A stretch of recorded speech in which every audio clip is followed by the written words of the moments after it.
The world is becoming increasingly proficient at telling stories that deny God. As such, we need Thinking Christian to become as natural as breathing. Welcome to the Thinking Christian podcast. I'm Dr. James Spencer. Through calm, thoughtful, theological discussions, Thinking Christian highlights the ways God is working in the world and questions the underlying social, cultural, and political assumptions that hinder Christians from becoming more like Christ. Now, on to today's episode of Thinking Christian. Hey everyone, welcome to this episode of Thinking Christian. I'm Dr. James Spencer, and I'm joined today by Dr. Paul Hoffman. Paul is actually pastor of an evangelical Friends Church in Newport, Rhode Island, but he's also transitioning and going to be he's going to be an associate professor in the Department of Biblical and Religious Studies down at Samford University, and he'll be working with their pre-ministerial scholars program pretty soon. So excited to have you here, Paul. I think more importantly, probably the introduction I probably should give is that he wrote a book called AI Shepherds and Electric Sheep. And so if you've been listening to the podcast for any length of time, you know I enjoy talking electronics, technology, faith, all those kind of things. And so I'm excited to have this conversation. Paul, how are you doing? I'm well, James. Thanks for having me on. It's great to meet you. Absolutely. So, let's just jump in. What prompted AI Shepherds and Electric Sheep? What happened that you thought this book was important? What were you seeing? Just give us a little bit of your journey toward writing this book. Yeah, thanks for asking that, James. So it all started a couple weeks after ChatGPT was released to the general public, which was around November 30 of 2022. So this was mid-December 2022. I was hanging out with a pastor friend of mine. We're at a chicken joint in Providence, Rhode Island, and he pulled out his iPhone and he's like, "Hey, have you tried this new program, OpenAI and ChatGPT?" And I said, "No, I haven't. I've heard a lot about it." And he said, "Well, watch this." And he put in 2 prompts into ChatGPT, and it just spit out in 85 seconds or so a full essay. Just couldn't believe it. I was astonished. And I said, "That's nuts." So, we tested it out. I think we did the juvenile thing. We looked ourselves up to see if there was anything on the internet, James, about us. So we found out we're not as tall, dark, handsome, rich, or as intelligent as we thought we were. Nice of AI to confirm that for you, I guess, right? Thanks, AI. No, hallucination. So no, it was funny. But it stuck with me. So what happened was a couple months later, I ended up running into a friend of mine who teaches at Salve Regina University, Sisters of Mercy Catholic School. His name's Sean O'Callaghan, good Irishman from Cork, Ireland. And we'd lost touch during COVID because Rhode Island was in a pretty big lockdown. And just life takes you different directions. And we didn't plan to meet at this event in Providence on College Hill. And I know he's an expert in transhumanism. Until recently, he was the director of the PhD program at Salve Regina. And, he studies the intersection and has overseen a lot of research and theses on the intersection between humans and technology. That's what transhumanism is. So I took him through what had happened just a couple miles west of where we were meeting at that moment in my previous conversation and interaction with my friend Cliff. And I was telling him how fascinated I was. And I said, "Hey, would you ever want to write a book about that?" Which is always a really dangerous question to ask anyone, especially if they've written a book or they're interested in writing a book.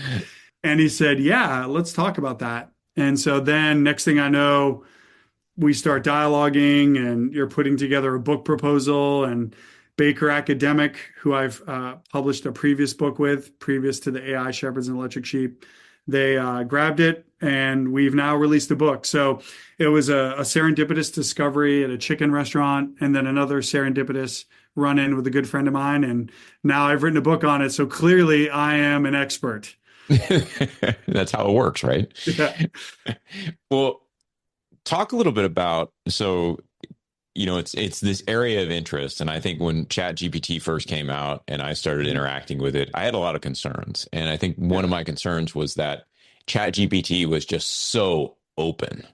Yeah. And I think one of the distinctions I started to make was more open AIs that, and not the company open AI, but more open Mhm. AIs, publicly available AIs like a chat GPT, where you're almost substituting a search engine, but you're not really having to then search through and vet the information yourself as you move from one web page to another, right? Yeah. And then you have these more, what I would call like narrow use case AIs Mhm. that Khan Academy had one. Khan Amigo was Mhm. tutoring students as they're going through lessons and those kind of things. And as I looked at that, I thought to myself, well, Khanmigo seems like a really great way to use AI, right? Like really interesting, really fantastic. ChatGPT also very cool, but seems to open itself up to far more abuses Yeah. than like a more narrow use case Conmigo. Yeah.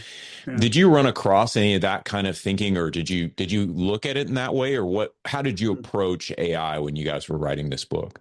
That's a wonderful question. Thank you. Just a brief disclaimer. When I come at this as a practical theologian. So my Yeah. PhD is from the University of Manchester. I did a study of Tim Keller's urban mission model.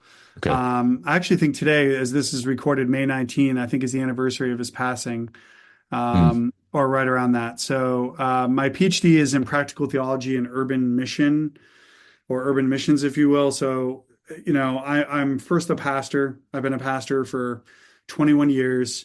And then I love studying practical theology, evangelism, preaching, ecclesiology, right? The study of the church.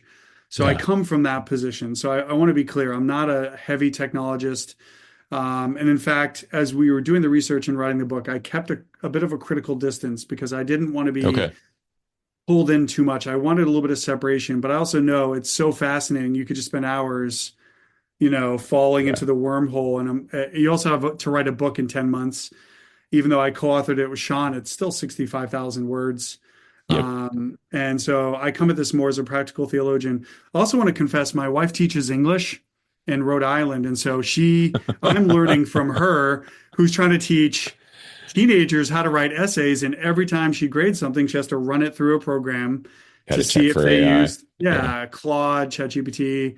Um, you know, so I get her frustration. So I'm not a total, I shouldn't say I'm impartial because I love my wife and I have to help her process that.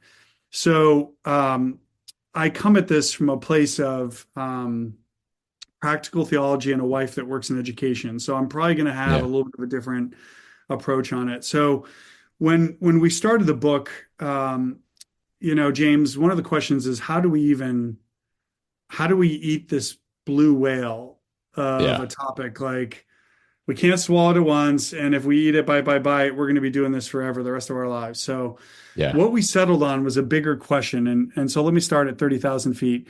The research question in chapter 3 is, in what ways might AI help or hinder human flourishing?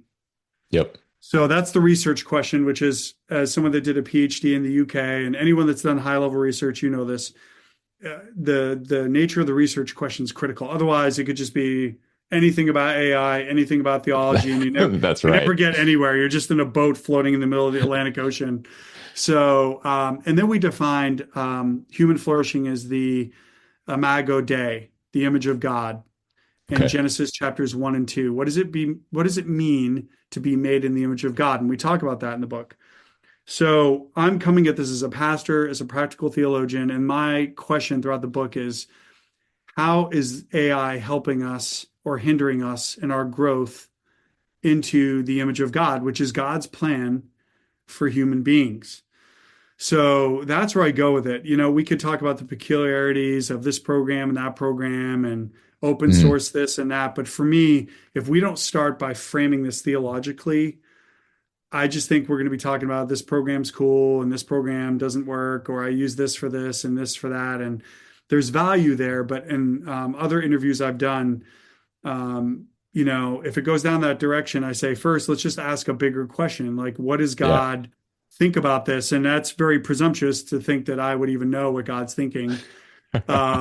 but I've been a student of God's word since I was a sophomore in high school. When I became a Christian, I had to read the Bible for myself, and God showed up and revealed himself to me through my own study of scripture.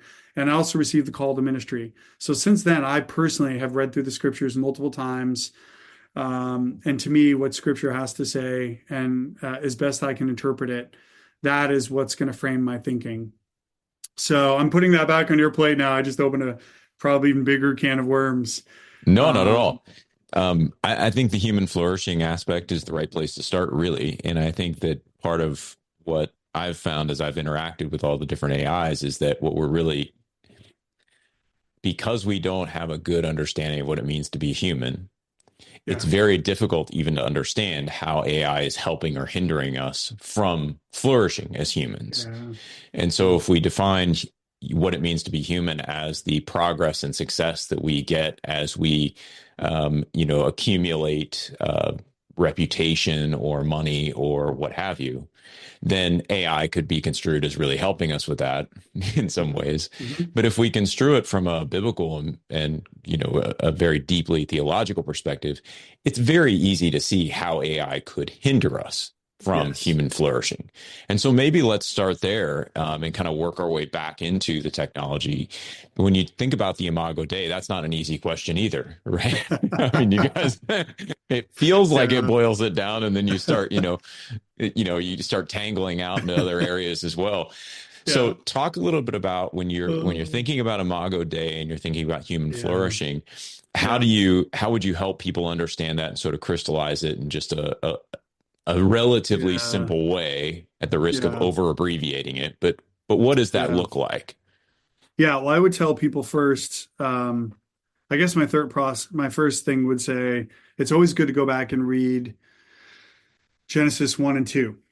First two chapters of scripture help us understand how we got here. It helps us understand quite a bit about God. I would say you see the Trinity there, the triune being is there. Obviously, you need to bring in other scriptures, John chapter 1, and because we know Jesus is the pre-incarnate word, the Logos. So I'll say two things about that. First, I define in the book, drawing from other theologians, that the image of God has first to do with reason, which is our rationality, our ability as creatures to think, to create, to problem solve, to iterate. And that is critical that we use reason. Second, it's relationship. We're to have a relationship with God, who created us to be in relationship with him. We have a relationship with the created order that we're given dominion over. Right? It's God. If we think about, I call it the divine order because people don't like the name or the word hierarchy. I get that. Right. But the divine order is God, right? We see this in Psalm 8. Underneath God is humans. And then underneath humans is the created order that we're to have dominion. Although I would argue we have limited dominion. I can't, as of yet, control hurricanes or tornadoes or earthquakes, but we do have a lot of dominion and authority.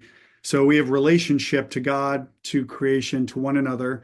And then is role, this idea that we are vice regents or co-regents with God. We have authority to exercise dominion. We are to exercise a certain level of autonomy that has been designated from God.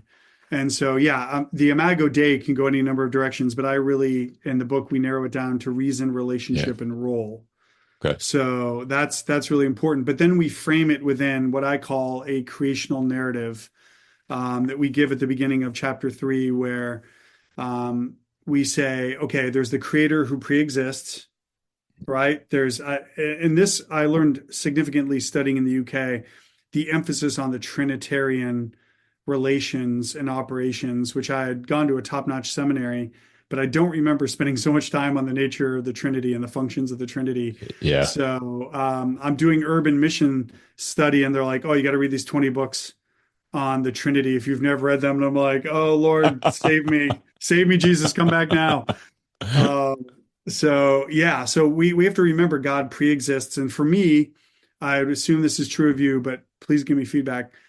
The Trinity defines reality. God's nature and being defines reality.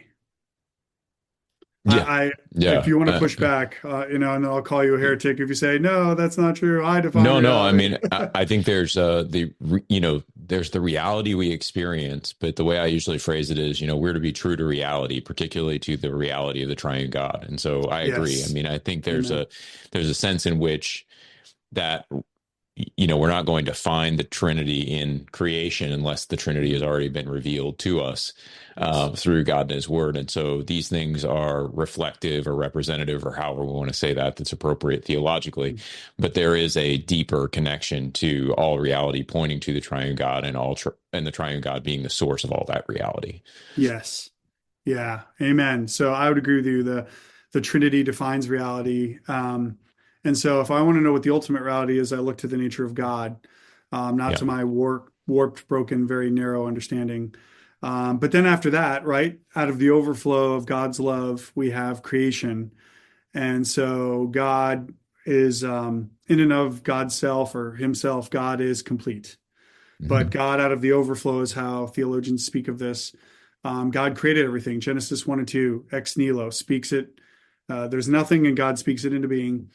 And then we have creation, and everything fits, it coheres, it's beautiful, it harmonizes, everything is made to flourish. And so we have this idea of the creator and then the first creation. But then we have alienation. We have Genesis 3, and early on, thank God, we're not that it happened, of course, but that we know how it went awry in Genesis chapter 3, with Adam and Eve disobeying God, rebelling against God.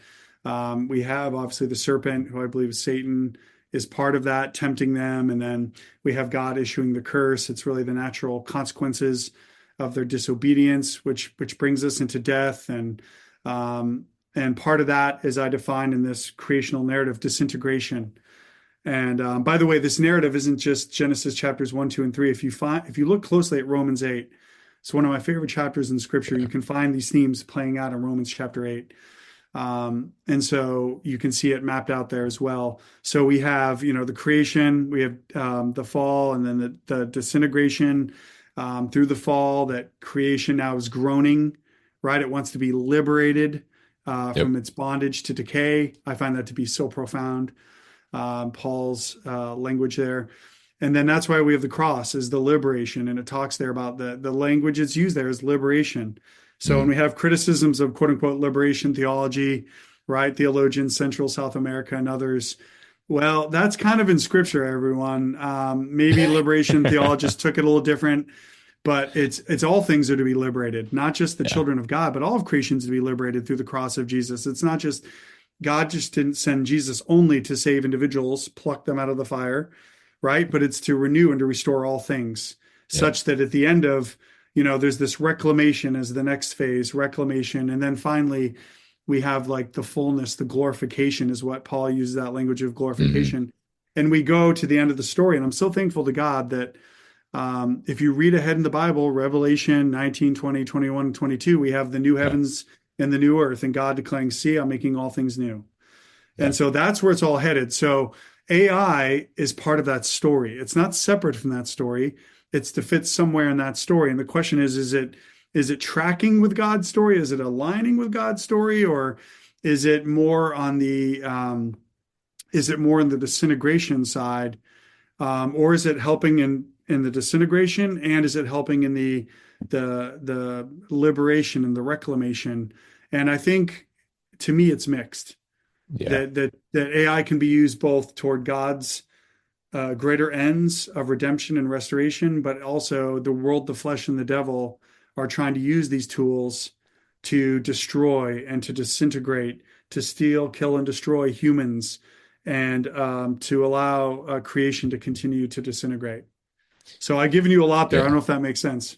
For some of us, personal finances aren't just personal.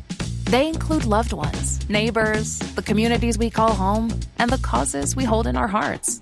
At Thrivent, planning your finances is bigger than just money. We help you put your plans into motion and faith into action so you can do more for the ones in your heart. Because sometimes all you need to make a difference is someone to help you make it happen. Thrivent, where money means more. Connect with us at thrivent.com. No, it does. And I think I want to go back early on. I want to clarify a couple terms. So when you're talking about reason, role, and relationship within the image of God. I think, and then we talk about AI being it can help be a part of that disintegration, or it can be part of what helps us move toward restoration. Yeah. Does it not all come back to the way that we understand those three qualities of the image of God in relation to one another, so that even, you kind of said it's like it's the order, the divine order, God, us, create the rest of creation. And then you also had the role is we are to be God's vice regents, vice meaning that we support his regency, right? Yeah. And so then what happens to our reason within that structure is that it's sort of constrained. Yes. And it's constrained in a way that eliminates options, but also opens up opportunities that we wouldn't have without those constraints. Yeah. Is that a fair way of understanding this? Yeah, I mean, because I don't think what we try and do in the book is we're not Luddites. We're not like burn the bots, burn the robots to the ground, but we're not like, insert it right here into my frontal lobe. Although my wife, there's many times my wife would be like, yes, we need some new operating system up there, Paul. So more empathy. Can the machine give you more empathy, Paul? I don't know. I say that because in a couple of days it'll be my 26th wedding anniversary, and I have an amazing wife my wife is the supreme. She's an advanced. I don't want to say technology, an advanced being compared to me. I think there's ways that technology can help us, and there's ways that it will hinder us. And that's my concern. The other thing we talk about in the book, and I think this goes hand in hand with what you're, getting at, is one of the concerns in the book is that, and this didn't come from us. This comes from a great book called The Age of AI that was co-authored by Henry Kissinger, Daniel Huttenlocher, and Eric Schmidt of Google fame. And so their concern, one of their concerns in the book, and I encourage people to read it if you're interested in AI. They say one of the big challenges is that AI is going from being a tool to being a partner in how we perceive the world, understand the world, how we iterate, because human beings, we as Christians, we know the big picture, but we don't know every little detail in between. We know where it's all headed. But this whole, do we want to rely on AI such that we over rely and it becomes what I would consider to be a partner, when I believe in God's understanding of the world, it's a tool to be used. But they would argue in the book, The Age of AI, that we are relying on it more and more and more. And so, their simple epistemological understanding of the West is that it used to be first religion. We depend on God and religious texts, but then we have the Enlightenment, and this is obviously a very simplified understanding of the last 500 years. 100%. Yep. Yeah, but then after that, it becomes science and technology, human reason is added in. So we have the divine, we have scriptures, then we add in human reason and science and technology and Galileo, etc. But now we're starting to rely on this new advanced technology even more to epistemologically and what we call heuristically, which is how we explore and iterate, how we try things, because human beings learn also by experimenting, right? Thomas Edison, 999 versions before he gets to the 1,000th version, and now I have a light bulb. But he didn't just come with it, right out of the gate. And this is how we discover, right? We discover in marriage, we discover in parenting. No one is fully formed. And I think this is part of our sanctification, as we learn by doing and trying and failing and then repenting and growing and reflecting. And that's how God sanctifies us. So I think all that ties back to our relationship with AI and how we understand it. And I'm concerned that too many people uncritically are making it a partner without seeing it as a tool. And I think it's better to think of it as a tool in our human flourishing. And it's a tool when it comes to my role. It's a tool when it comes to my relationships. It's a tool when it comes to reason. But when I over rely on it, I'm transforming it wittingly or unwittingly, probably unwittingly, into a partner, which is a greater reliance, like a relationship, a marriage. And so that's again, I've thrown you a bunch of stuff here, but I think we need to think deeply about our use of it. So I think I'm with you there. I think there's when we think about the tool versus the partner aspect, Yeah. part of my concern with artificial intelligence has been that we're giving it too much credit. Yeah.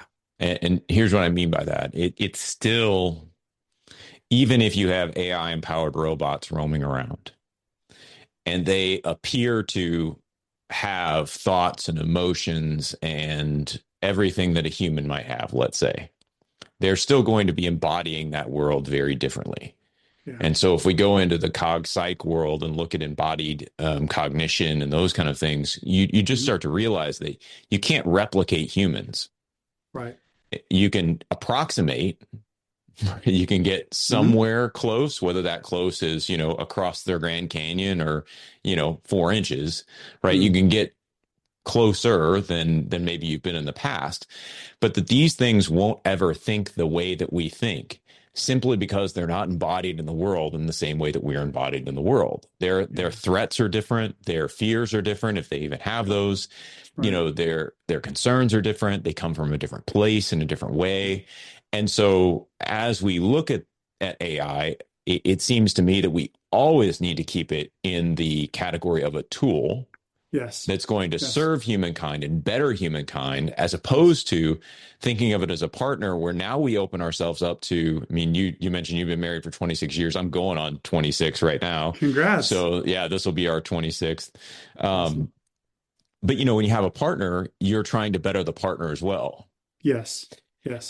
And I think that's sort of one of those things where you sit back and you're like, well, the technology can get quote unquote better. That's fine. But the reality is, you're not usually trying to actually better the technology for the technology's sake. You're trying to better it for your sake. Yeah. In most technological relationships. And it feels like we're making a shift with AI because we've been almost hoodwinked by our own sophistications. Yes. That this thing has its own personality, its own thought process, that it is human 2.0 in some way. Yes. Yeah, that's a great insight. I really appreciate you bringing that up. What's concerning about it to me is that it does do things that we don't understand. Yeah. For example, Hallicin, it developed a new antibiotic, which I think is great. Sure. For the potential medical uses of AI, I'm a big fan. Medical imaging, organization, storage, diagnoses, developing new medicines and so forth. I think that's huge. But for example, it can run all these complex algorithms, and then it creates something like Hallicin, but we don't even exactly know how it did it. Yeah. And this is where the computer scientists and the programmers, the AI technicians are coming forward and saying, yeah, it's doing things and we're not even sure how. And I think that's problematic, that it can come up with something and we don't know how it got there. And to me, there has to be some kind of way of assessing it or having accountability. Because if we don't know how it got there, I mean, we know as humans, for the most part, how we can trace the invention of the car. We can trace the invention of the plane. We can trace the invention and development of other technologies. But with AI, I guess we can to a certain extent, but it's still coming up with things in ways that we don't understand. And so it's going to get crazier, because right now we have narrow AI, which is very good at, it's an inch wide and a mile deep at doing certain functions. But they're trying to develop general AI where eventually it will think and interact in the world very similar to how a human functions, where it can do multiple functions at once and can operate in some kind of bodily form in the world through, I assume, a robotic presence. Now, they say we're 10 to 50 years out, but the problem is when it gets to that point, it could outsmart us. And that's where you have Elon Musk and other people signing now all these kinds of petitions saying, all right, let's pump the brakes, everyone, let's pump the brakes. Yeah. Because they are concerned about how it could be used by rogue actors. And so, yeah, it's concerning that we're developing something that we don't even understand how it fully works. And this is where Andy Crouch, who used to be part of Christianity Today, he's in some of his works on technology, he says it's kind of like magic. right? Hmm. Ancient people would look at something and they'd say, oh, that's magic. And now we know there's a scientific explanation. But magic shows a power beyond human understanding that could do something better, faster, quicker, or something that we can't even explain at this point. Yeah. And that's Yeah. magic. And then you're almost imbuing a sense of deity or projecting a sense of deity, if you will, onto the technology. And I just think that's so problematic. And that's where it becomes more and more of a partner. I want it to do more for me because Yeah. it can do it so well and so fast. And I don't even know how it's doing it, but I don't really care how it's doing it. I just want it to do more. And I just, as human beings, you and I know this, we tend to be uncritical. We're easily swayed and persuaded and easily Yeah. wowed. And we fall in love with something and then we put our affections and attach ourselves to it. And then only later on are we like, oh, maybe that wasn't a good idea. Right. Yeah, there's this great economics article. I want to say it was from 1960s or 70s, written by a guy named Kahn, Hmm. and it's called the tyranny of small decisions. And Ah, essentially, what he talks about is, if an alien race had come down and wanted to hand us the car and said, "Hey, you can get where you're going faster. You can spend more time with your family or whatever." Every individual is going, "Yeah, that's a good deal." And he said, now what the aliens don't tell you is, and he's kind of like using pollution as an example or what have you, hmm, all these negative effects. yeah. Everybody might take a step back and go, well, do we want it now? But Hmm. his idea was that because each one of us makes an individual decision and we don't see the aggregate of all those decisions, eventually each of us contribute to getting to a place we wouldn't have chosen to gone if we'd have seen the bigger picture, which I think is Yes. an interesting sort of way of thinking about it. Yeah, that's a great thought experiment. I call it, the law. I think of it as the law of unintended consequences, right? Yeah. We create Yeah. something and and then we don't know what we've done. And that's what I see this like the analogy of Frankenstein's monster. Sure. And the classic tale. They create the monster, what is it, Dr. Jekyll, Mr. Hyde, or whatever. And they create the monster and then unleash it in the town, and they're like, oh, that was a bad move. It's like Right. clubbing people to death and burning things, like, and then then you've got a different problem because now we don't know how to control it because we released it without Yeah. the controls. But the problem with AI is right now we do have controls. They can set parameters, but when you get to general intelligence, it's going to outsmart you. And that's where you have, I think it's the book Life 3.0, written by MIT scientist. I'll think of his name in a second.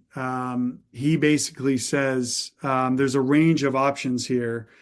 And the range of options, there's like 9 of them. And he says, we can harness the AI is on one end is like there's a peaceful partnership where we have control over AI, but then there's a spectrum where it moves further over to the other side where AI can become like the zookeeper and we become the zoo animals.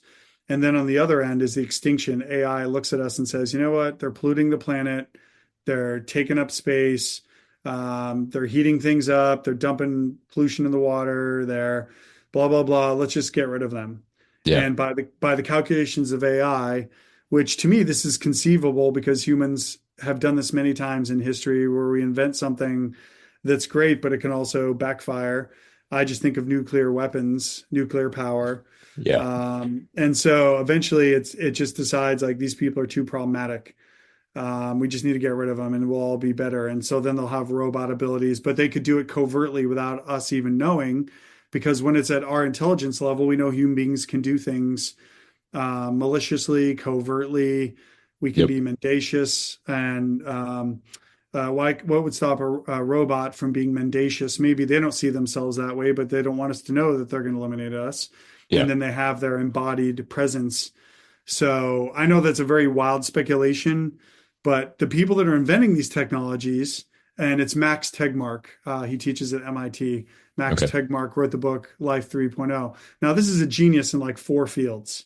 Right. This Right. guy understands computer and physics and blah, blah, blah. And I'm not the best scientist. So again, he's speculating, but he's doing so based on reasoning it out.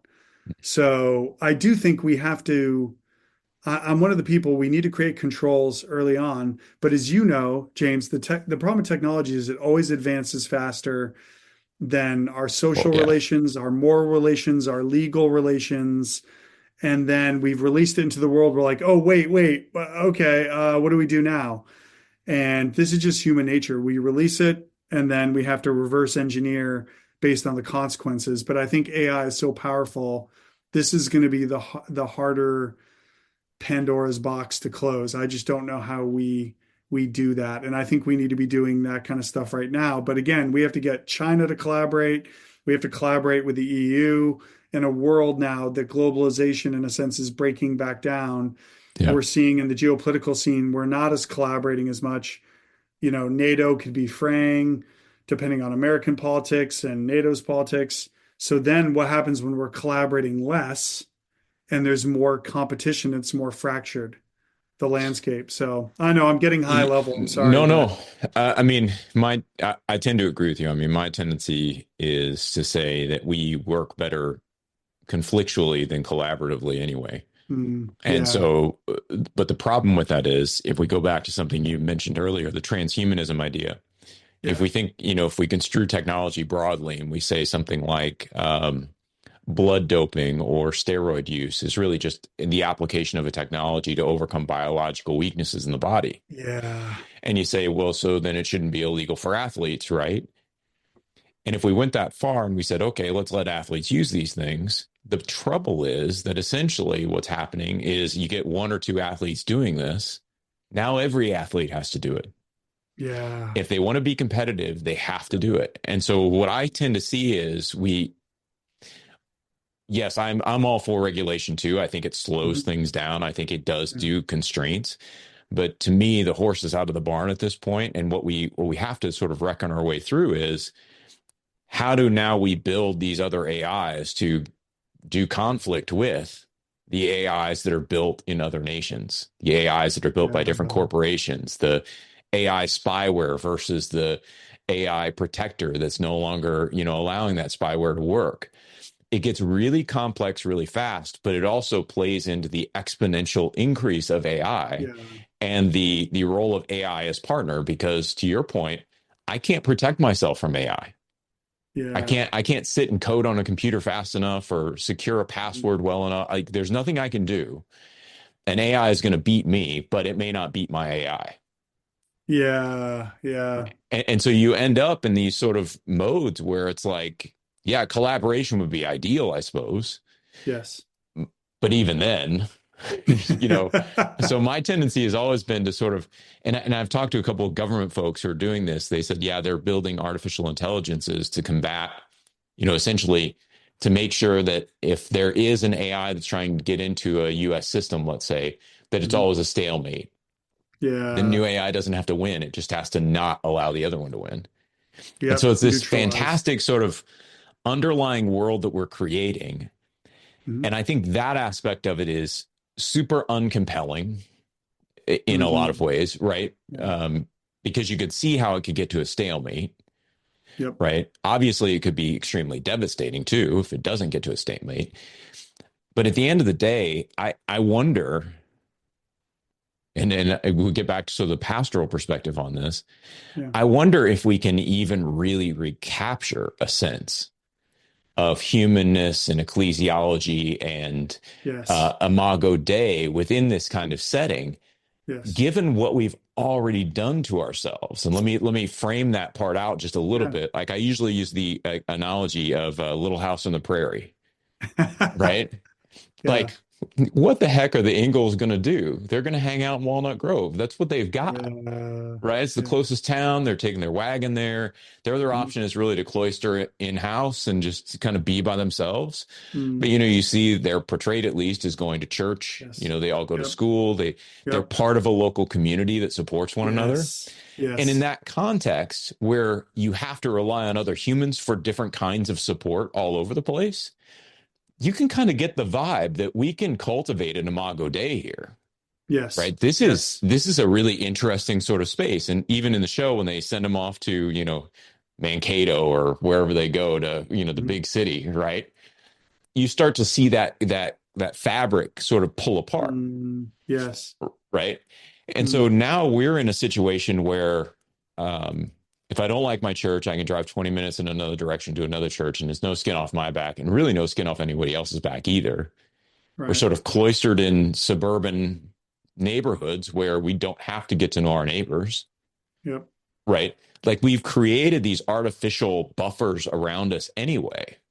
Yeah. And it just feels like our communities have, I don't want to say shredded, but we've certainly pulled away from that communal aspect of being together, of doing life slowly, of being really deeply interdependent on one another in ways that are tangible. Yeah.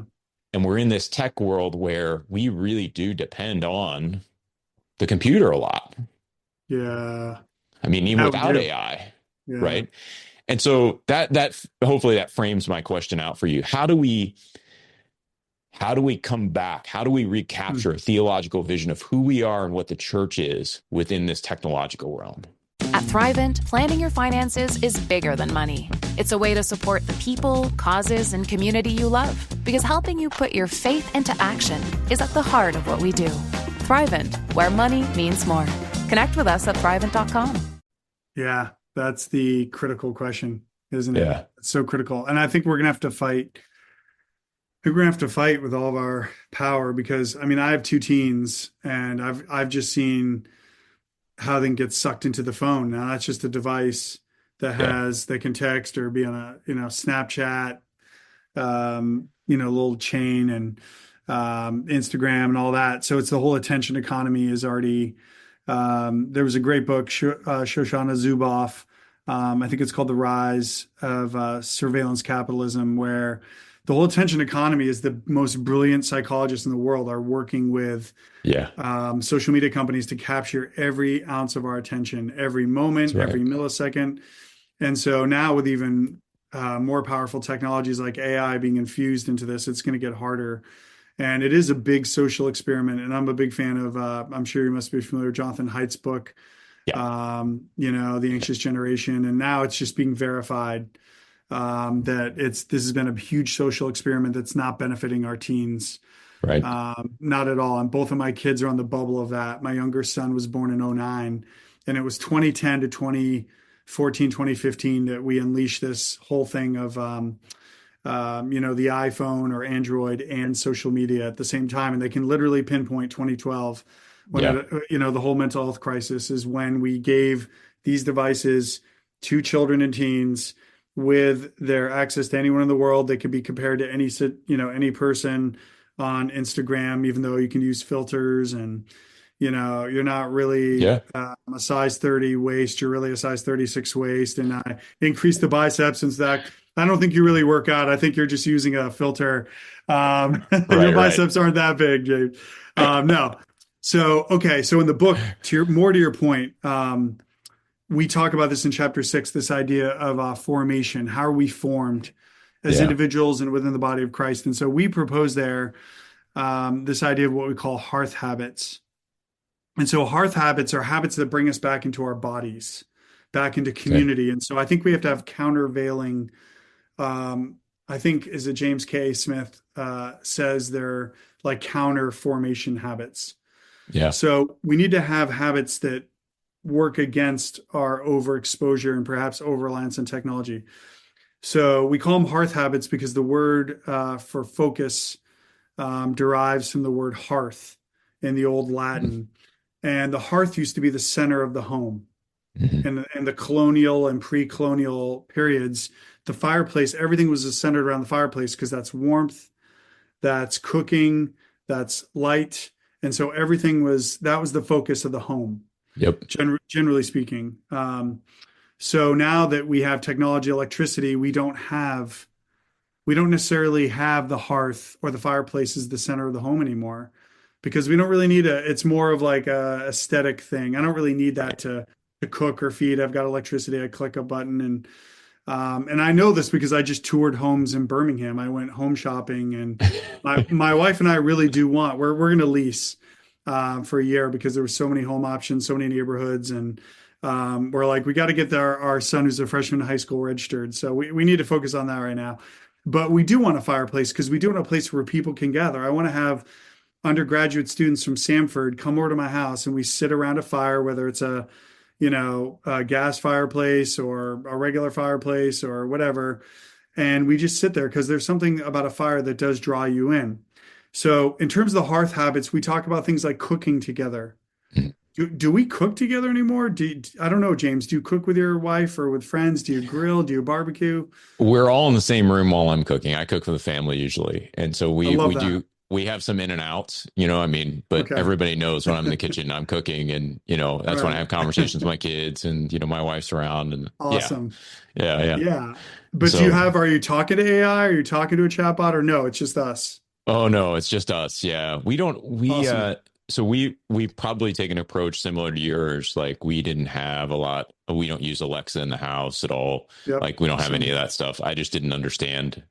I'm a Gen Xer, right? I mean, I grew Yeah. up with Yeah. cassette decks, and Yeah. like, Same here. why do I need to talk to something? I don't even use talk to text on my phone. I'm like, I'll just Same type it here. in because I don't Right. understand what's happening right now. So yeah, we Yeah. don't have any of that stuff. No, none of those kind of Nice. distractions. Yeah. See, that's great. And I would call that a hearth habit where maybe a couple times a week, you're like, hey, kids, let's all gather. We're going to barbecue. We're going to cook. We're going to Yeah. sit down and eat together. That's been harder with our one son's in college, younger son. It's like, okay, does he have AAU basketball or does he have lift for his football team? I don't, where should I Right. be right now? So we have to fight for that. And it's been harder just with sports schedules. But, Yeah. 100%. gardening, my wife has been good at this. She's better at gardening, but gardening, we'll do tomatoes on the back porch. We'll do what else? Mint or I'm just trying to think of other, kind of spices, tomatoes. Yeah. Gardening keeps you connected to the soil. Yeah.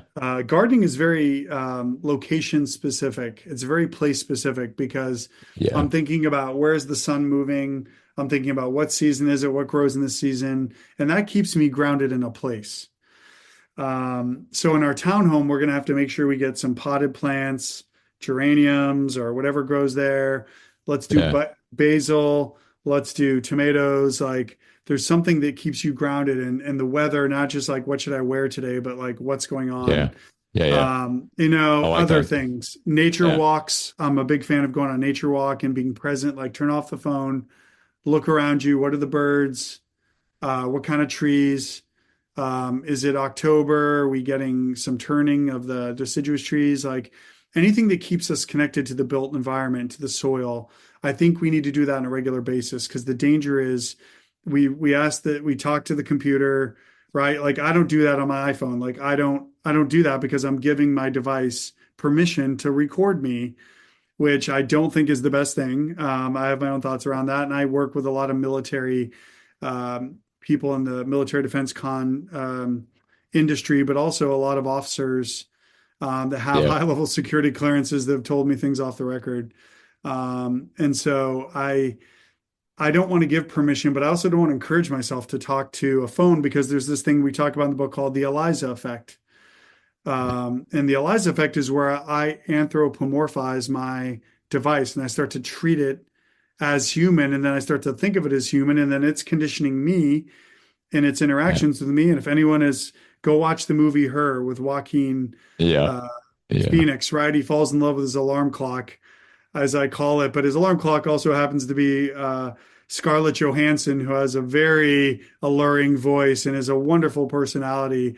But if you want to know what devices do, go watch Her and say to yourself, like, that could really happen to me. I could literally fall in love with my chatbot, and I don't want to go there because it's not human. Yeah. So Yeah. we have to think about these things, James. And I'm glad that you're on top of this because I know a lot of people now that they're using it for, different interviews. I talk to it. I talk about sports scores, fantasy football. I talk about recipes. I'm doing this, I'm doing that. And suddenly I'm just having full on hour-long conversation with something that's not a human. And it's like, just call a friend, man, phone a friend. Yeah. Yeah. I think you're right. I love the idea of hearth practices, and I appreciate I'm not a gardener, so Cool. but I like the idea of like a place-based sort of practice, which is what you're getting at there. Gardening is one of those, but like, how do you actually connect to the place where you are? I think it's really significant. Yeah. I think as much as I also think that sports especially for teenagers kind of get in the way sometimes of church and ecclesial life. I do think that sports have been a really good outlet for my kids, Hmm. especially my daughters. We just Okay. keep them off social media and we're like, yeah, go do gymnastics, lacrosse. Yep. They weight train with me in my home Oh, gym. Like wow. they do that. Yeah. I mean, Awesome. it's just a lot of fun and you don't really have a lot of time for clicking around or scrolling or whatever. And so then when Yeah. they happen to get on the internet and they're doing that, or we see them on their phones or something like that, we're not as concerned because it's not an obsessive compulsive, it's not an always thing. We know that they're Right. getting something in real quick before they go off to practice. So they're Yep. always out and interacting, which is awesome. Um, and so I really like that idea. We've got to sort of find these areas where we can kind of reconnect with one another, reconnect with our place and where we are. And Yes. then what do we do then for that sort of vertical dimension of that Yeah. connection? Hmm. Because we are seeing, depending on kind of where and I'd be interested to hear your thoughts on this, but discipleship isn't exactly the strongest thing in the church most of the time, Yeah. and so we have a lot of small group connection and that kind of stuff, but it doesn't really feel like we have a good feel for how to live under the authority of Christ and Yeah. how to teach other people to do that. So how does that vertical dimension happen? Yeah. It's an amazing question. I think we have to work hard at it to keep it at the forefront. So I'll just give you a couple of ideas. First off, at our church, we do use screen. We have a big screen for Mm, lyrics. So we use Pro Presenter, because easier with copyright and the lyrics up on the yeah. screen. We don't have traditional hymn books. That's probably a weakness now. But when we do the scripture reading, we actually put just up on the screen, we put the page number of the text, and then we have hardbound Bibles because Nice. I don't want them looking on their phone because then they're going to get a Yeah. text notification, then something's going to pop or and then Right. I'm not paying attention. I'm not present with God. And so what we actually do, and this is something I like about our Friends or Quaker background, is we start the sermon by about a minute of silence. Okay. So after we've been singing and all this, we say, all right, we're going to be still before God. We want to recognize God is living. He's alive. His voice is living and active. He is going to speak to us through his word, but we need to be centered on him and his voice and his word. So we're silent for about a minute in silent prayer. Lead us in prayer. I normally introduce the text. I'll have an introduction. And then we'll put the text up there. And then they take out a hardbound Bible and turn. And that's very tactile. And it keeps Yeah. us focused on this. And then we will put points overhead. That's one thing. I do encourage churches and our church tends to be low church, meaning we're not overly big into the church calendar. Right. High church, Anglican, Catholic, Lutheran, Hmm. they follow strictly Episcopalian, but I encourage churches to consider doing that more because even in the church calendar, it makes us present. So for example, our church really never fully celebrated Advent, right? The 4 Sundays before Christmas Eve, if you will. And so with Yeah. Advent, I talk a lot about we talk about a text rooted in Advent, and we talk about the incarnation, the embodiment of the Son of God. Yeah. And we say that's so critical because he didn't just come to save us. He lived 33 years, Yeah. 33 years of an ordinary, in fact, 30 years are ordinary. He went through all the stages of development and therefore I think making them sacred. Jesus had to have his diaper changed, right? In the Mm. British where I studied, his nappy, he had to have his nappy changed. Jesus was a preteen. That blows my mind that Jesus had to have hormonal changes. Yeah. Jesus went through all the teenager stuff, pimples. We don't know what his complexion was, but pimples, puberty, hair starts appearing places it never appeared before. And that to me makes that all of human life sacred, all the stages. Yeah. Yeah. Yeah. That God would live 30 years and then for the final 3 years, final 10%, as it were, be full bore into his ministry cycle. And so I try and talk about that a lot, that God understands He's uniquely qualified to be Hebrews 4, our great high priest, because he went through everything in human experience except for sin. He was tempted to sin, but never sinned. So we need to talk about that. And there's something about Advent, and then different churches will practice depending on Holy Week, Lent. We'll talk about Lent. Some years at our church we celebrated Lent a little more, serious. But I want churches that don't practice that to think about it more, because it takes us into the life of Christ. A lot of the church calendar is about entering the story and memorializing and even participating, in a sense, the life of Christ, which is a bodily life. Like Jesus lived a fully human life. I know you know this, James. He, let the hate mail come in. He didn't have an iPhone. He didn't have email. He didn't have a computer. He didn't have a car. There's the famous saying, I forget who said it, but 3 mile an hour Jesus. He walked at probably an average of 3 miles an hour, unless he was a speed walker. And Jesus lived a fully human life without AI. James, you and I can do the same thing without AI, and we cannot forget that. We're not better than the people that came before us because we have computers that can talk to us and do these tremendously complex things in a short window of time. It does not necessarily make us more human than our predecessors, and certainly not more human than Jesus, the Son of God. No, it's good. We're kind of coming up at the end of the interview, so I'll just ask one more question and get your take on it. Yeah. I hear what you're saying. I think it's a really important point. Again, I said I grew up Gen X. I don't think I had I had dial-up internet until I think I was out of college, right? Yep. So I my first real smartphone was a BlackBerry, right? I mean, people may not even remember what those are now, right? I know. Right? I do, but not younger generations. Yeah. And so, I've just I kind of look at some of this stuff and I'm like, where it's convenient, I'll use it, but I don't get that I actually need it. Right. And so my last question is this. How do you think about something like a category like effort when you're thinking about artificial intelligence? It seems to me that artificial intelligence, what we're doing is we're outsourcing so much to it just so that we don't have to put forth the effort. Right. Now, I don't mind that with certain administrative tasks or, I think there are uses for it.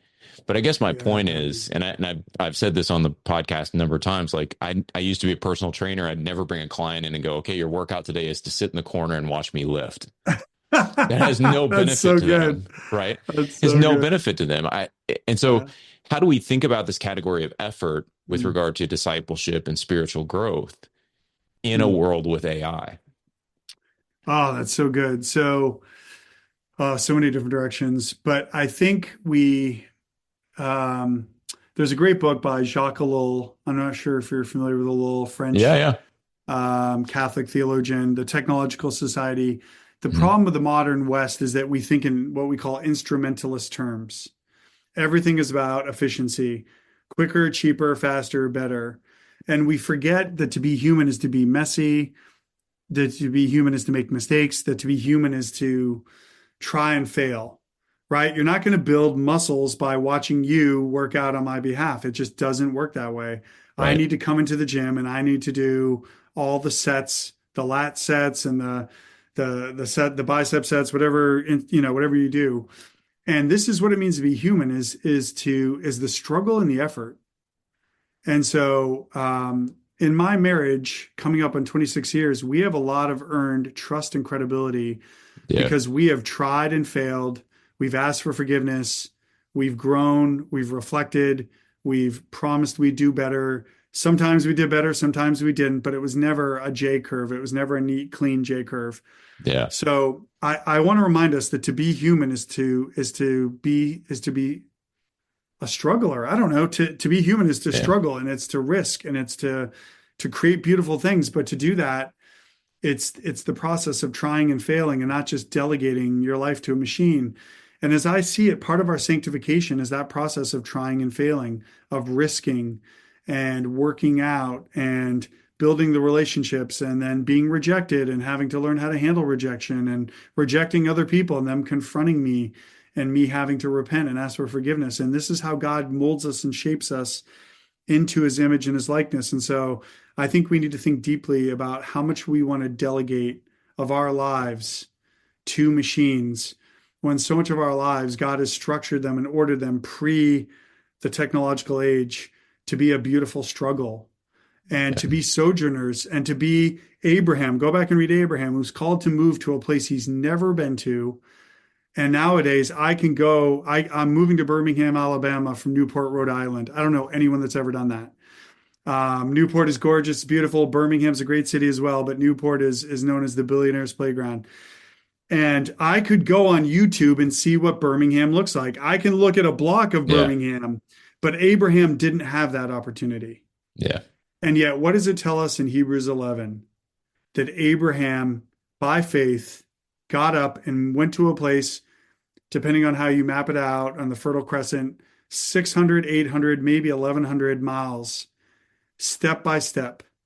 He didn't get in a plane. He didn't get in a train. He didn't go on YouTube and see. He didn't read reviews. He went there. And I think let's never forget that is an example of what we're called to be. We're called to live by faith, which is step by step, struggle by struggle, day by day, and not give everything over to machines, but to realize there's something beautiful about the struggle of our lives. It's where God meets us in the mundane. It's where God meets us in the failure. And I don't want to short circuit any of God's great work to sanctify me and to make me into the image of his son, Jesus. So let's be thoughtful in our use of technology. And certainly let's not delegate everything in our lives over to AI. Very cool, man. I love that answer. And I really appreciate you being on the show.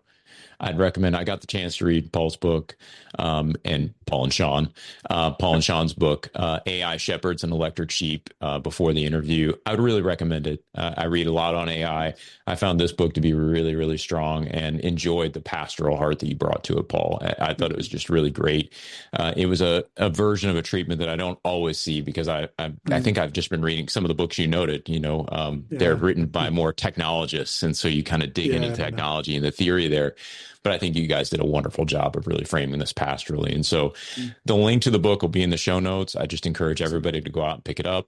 And Paul, thanks for being here. And I don't usually say good luck. I guess God bless at Sanford, right? Yeah. Thank you, James. And I just pray the Lord blesses your ministry, blesses the podcast.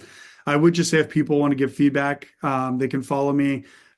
Speaking of social, if you happen to be there, no problem if you don't, but you can follow me on social at Pastor Hoffman, Hoffman, at Pastor Hoffman on Instagram, Facebook, or on Twitter, as it's now known as X, at Pastor Hoffman 77.